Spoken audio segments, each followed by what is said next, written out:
Thank you for joining us on the Person to Person Network. Welcome to Profiles in STEM. Our career series will feature an amazing STEM professional who is shaping lives and building the future. I'm your host, Katie Culbert, and joining me today, we have a very special woman in STEM, our guest, Dr. Sandra Chapman. Dr. Chapman is the Undersea Medicine Program Officer at the Office of Naval Research in Washington, D.C.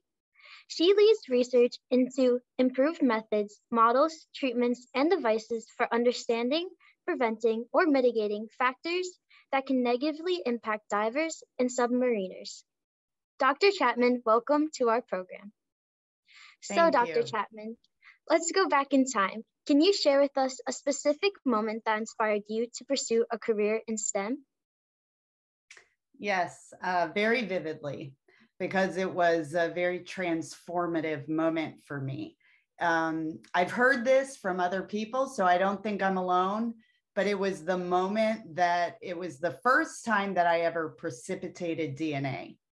I was so stunned to see the blueprint of life emerge out of the clear solutions that I was mixing, and to wrap it around the glass rod and, just sit there in awe of what the implications of DNA is, right? And this is our life. And I think that was such a really pointed moment for me.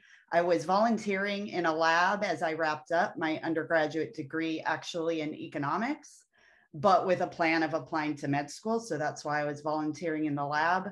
I was mentored by Dr. Eduardo Orias. He's an incredible leader in the field of genomics and was a really critical mentor who always believed in me and helped me believe in myself. And so forever, I am grateful that I was able to be in his lab. I even stayed in his lab for a year after because I didn't want to ever leave him.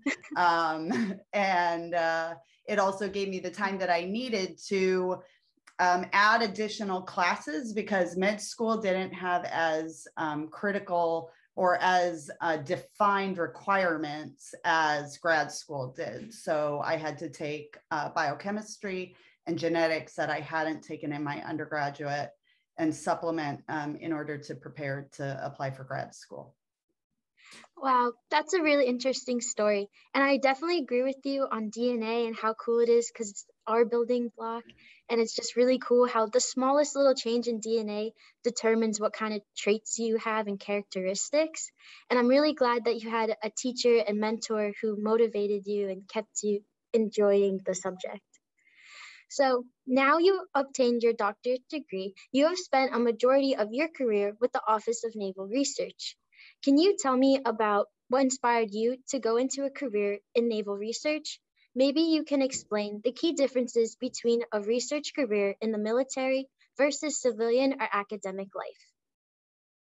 Yeah, it's a great question. And actually, it kind of highlights a kind of interesting point about my personal career progression and path. And it's that it was actually never strategically planned out and just much more opportunistic. So I really never did have a master plan. I'm not really one who plans much at all. I kind of just like to live more by chance encounters. And so I didn't plan to have a career with the Navy. It is interesting, and I actually believe an important career lesson about why I ended up working with the Navy, and one that, to me at least, but maybe to others, highlights kind of a misconception that I had about working for the military, in that the military, from my experience so far, has been the most family-friendly organization that I've worked with. So I was in a fellowship prior to being with the Navy. So in some sense, the Navy was actually my first real job after 30 years of a lot of school and fellowships and, all these types of things that I got involved in. But I had just had my son well, I had two sons in the time that I was in the fellowship, and juggling two small children and a pretty demanding career really was breaking the camel's back, so to speak. You know, it was a lot. This was pre-COVID, so it was in the time where we had commutes to our jobs, and in the DC area, commutes are awful. So that would, you know, make what would normally be a 40-hour work week like a 50-hour work week. And that's sad when you're spending that much time away from your children, you know. So it wasn't how I wanted to continue. And so I set out to find a more flexible work environment.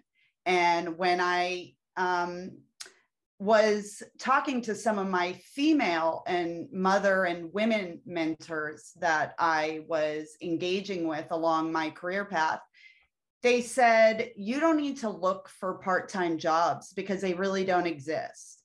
They said, instead, apply to the full-time jobs. And then when you get an offer, say, I don't want to work full-time.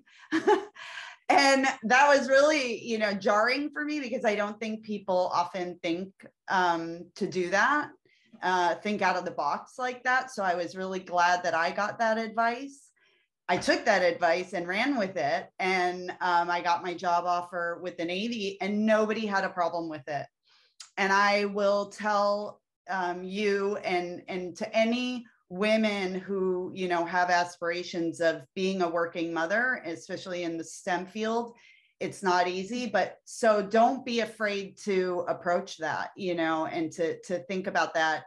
And I will say that at that time, when my children were that young, I would not have, I would have given up with a 40-hour job. It wouldn't have worked, because my children were sick so often, you know, go spreading germs, which now we're all very aware of. But back then it was like, oh no, you go to, you know, your child's daycare and everybody's coughing on each other, you know, so they got sick a lot.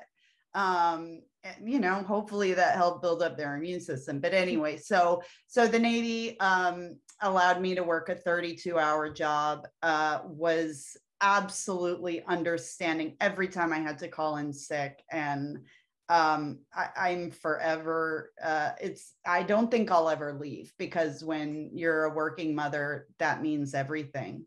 Yeah. Well, thank you for that great advice. I hope our audience can learn from it and take some of it with them, especially if they are aspiring to be a working mother. And also, thank you for letting people know about how family-like the military is. I feel like when you watch movies or kind of like documentaries, the Navy and Army and military in general just seems very cold stoned and not really family-like. But in reality, they actually are really nice and understanding. Yeah. So now that brings us today. You currently serve as a program officer in the Department of Undersea Medicine. Without getting too technical, can you tell me about what you do and some of the specific duties you have in this role? Yeah. So the goal of my program is in the short term to reduce, but in the long term to eliminate any of the operational limits that our undersea operators encounter due to the harmful exposures that they would encounter in the undersea environment. So you may have heard, because you heard my first talk on my program, but I like to reference Aquaman every chance that I get, because he represents the goal of my program, which is to empower our operators to be able to seamlessly transition from air to sea to land without depending on bulky enabling equipment, and also to protect them from the injuries that threaten current divers. And so some of the innovations that we're exploring, they're always specific to the undersea environment. However, they may have broader applications. So one in particular is to protect the divers from the thermal exposure. So water conducts thermal energy 25 times greater than air. And so divers in cold water really, really have a difficult time with the way that it robs their bodies of heat. And some of the dives get very long. So they're in this cold water for a very long time. So some of the innovations we're exploring is to alter the microbiome to be able to sense and respond to temperature changes so that we can have a smart and adjustable and dynamic like body thermostat, and not just a static one-dimensional thermal protective gear, which is what they currently use, which are, you know, the wetsuits or the dry suits. And those are only usually tailored to one specific temperature or temperature range condition. So this is not conducive to the ever-changing environments that our operators work in. Another fun technology that we are working on aims to generate oxygen directly from the raw ocean. So this is not something that can be accomplished today because there are no catalysts that can split dirty water. And so the goal is to replace a current like rebreather system with a simple mask that would be able to split water directly from the ocean and deliver the life support gas supply to the diver without having to make the diver carry, you know, the gas supplies on person. This technology represents some of our very, very early investments. And so there's still a lot of science and engineering to work out, and probably looking at a longer term timeline till that actually gets in the hands of our operator. But that's the power of science. Yeah, that's really cool and interesting work. And like you said, maybe Aquaman is really possible in the near future, especially with all the technologies you just stated that you guys are currently working on. So, Dr. Chapman, I know that we've covered a lot of ground today, and it sounds like you have quite a lot on your plate, but I can really tell you enjoy what you are doing. Is there something you would like to share with our audience as they explore STEM and careers in STEM?